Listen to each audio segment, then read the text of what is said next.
Hello అందరికీ. ఇది Saturday evening vlog అనమాట. మా ఇంటి పక్కనే రాములవారి టెంపుల్ ఉంటుంది. అక్కడ ప్రతి సాటర్డే ఒక రెసిపీ అయితే చేస్తారు ప్రసాదం కింద పెట్టేదానికైతే. ఇక్కడ అందరూ మా అత్త వాళ్ళు, మా పిన్నిలు అందరు మీకు హాయ్ చెప్తున్నారు. మీరు కూడా హాయ్ చెప్పండి. ఇక్కడ ప్రాసెస్ అయితే స్టార్ట్ చేస్తున్నారు. ఈరోజైతే పులిహోర చేయిస్తున్నారనమాట.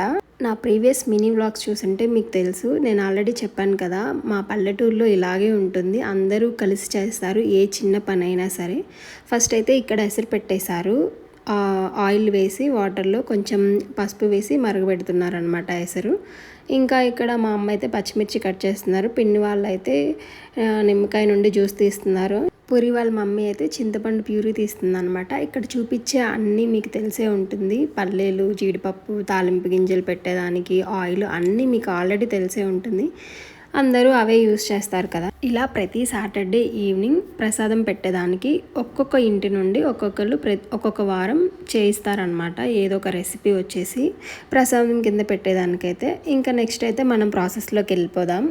ఇక్కడ ఎసరు బాగా కాగిపోయాయి అనమాట. మీరేమంటారు? మేము యూస్ చేసే లాంగ్వేజ్లోనే నేనైతే చెప్తున్నాను.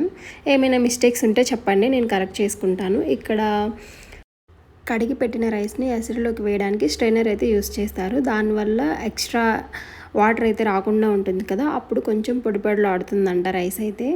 ఇక్కడ చూపిస్తున్నాం కదా, ఎసరు ముందే కాగేసరికి త్వరగానే కుక్ అవుతుంది రైస్ వచ్చేసి. కటింగ్ చేసేవన్నీ కంప్లీట్ అయిపోయిన తర్వాత మా అమ్మ అయితే కొంచెం అవన్నీ క్లీన్గా పెడుతుంది. పూరి అయితే లెమన్ జ్యూస్ తీసేదానికైతే ట్రై చేస్తుంది, ఆల్రెడీ యూస్ చేసిన లెమన్స్ నుండి. చూద్దాం తీస్తుందా లేదా అని. ఇంక రైస్ ఉడికేలోపు మనమైతే చిన్న బ్రేక్ తీసుకుందాం. ఈలోపు మా అన్న వదిన వచ్చారు. వాళ్ళైతే వాళ్ళు ఊరు వెళ్ళిపోతున్నారనమాట. అలా బాయ్ చెప్పేసి ఇంకా నెక్స్ట్ అయితే మనం వీడియోలోకి వెళ్ళిపోదాం. నెక్స్ట్ ఇంకా ఉడికిన రైస్ ఉంటుంది కదా, అదన్నిటినీ చల్లారబెడుతున్నారనమాట. అలా ఆరపోసి 2-3 క్లాత్స్ వేసేసి దాని మీద ఆరబెడుతున్నారనమాట. ఈలోపు ఆ రైస్ ఆరేలోపు మా అమ్మ వాళ్ళైతే ఉంటాయి కదా పనులు. పల్లెటూరు అంటే ఆబ్వియస్గా మాకైతే గేదెలు ఉంటాయి. అందరికీ అన్ని పనులు కంప్లీట్ చేసుకొని వచ్చిన తర్వాత నెక్స్ట్ అయితే పులిహోర కలుపుతారు. పూరి తీసిన లెమన్ జ్యూస్లో మేమైతే థమ్స్అప్ యాడ్ చేసుకొని కొంచెం సాల్ట్ వేసుకొని తాగుతున్నాం అనమాట. ఇంకా ఇక్కడ ప్రాసెస్ అయితే చూస్తున్నారు కదా, అలా రైస్ అంతా వేసి దాన్ని ఆరపెట్టేటప్పుడు కొంచెం ఆయిల్ వేస్తున్నారు. ఎందుకంటే తేమ అంతా ఎవాపరేట్ అయిపోవడానికి, రైస్ అంటుకోకుండా ఉండడానికి. ఇంకో సైడ్ అయితే మా పిన్ని ఏం చేస్తుందంటే చింతపండు గుజ్జు తీసారు కదా ఇందాక, అదంతా బాగా ఉడకబెడుతుంది అనమాట. తర్వాత ఇది రైస్లో మిక్స్ చేస్తారు.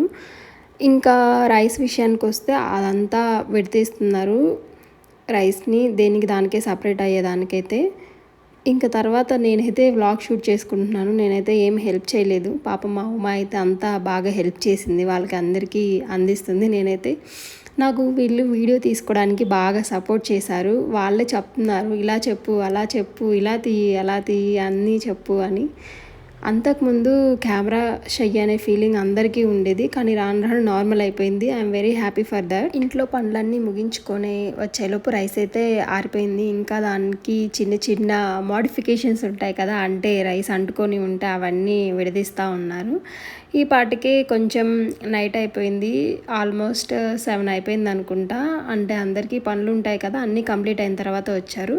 తర్వాత వీళ్ళందరూ ఇలా ఇంతకుముందు కలిపినవన్నీ చింతపండు గుజ్జు, ఇంకా లెమన్ వాటర్, ఆ తర్వాత ఇంకా పోపు అన్నీ కలిపేసి పులిహోరను అయితే రెడీ చేసేసారు. నేనైతే ఫాస్ట్ ఫార్వర్డ్లో పెట్టేశాను.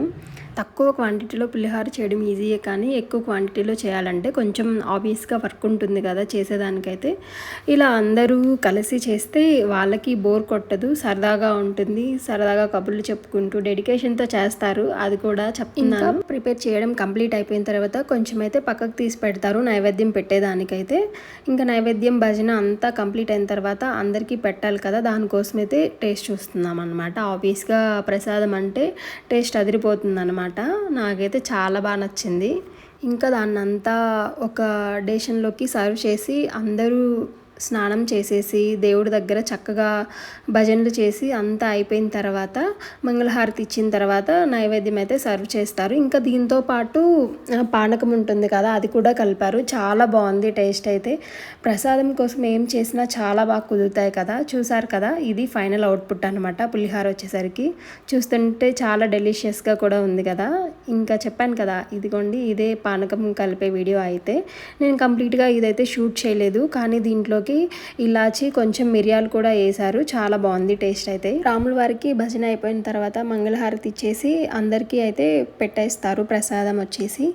ఈ వీడియో మీకు నచ్చిందని అనుకుంటున్నాను. నచ్చితే మన ఛానల్కి సబ్స్క్రైబ్ చేసుకొని సపోర్ట్ చేయండి. ఇంకా మీ ఫీడ్బ్యాక్ కూడా చెప్పండి. నేను ఏమైనా కరెక్ట్ చేసుకోవాల్సినవి ఉంటే కరెక్ట్ చేసుకుంటాను. అంతే ఈ వీడియో. Bye bye. Thank you for watching my videos. Bye bye.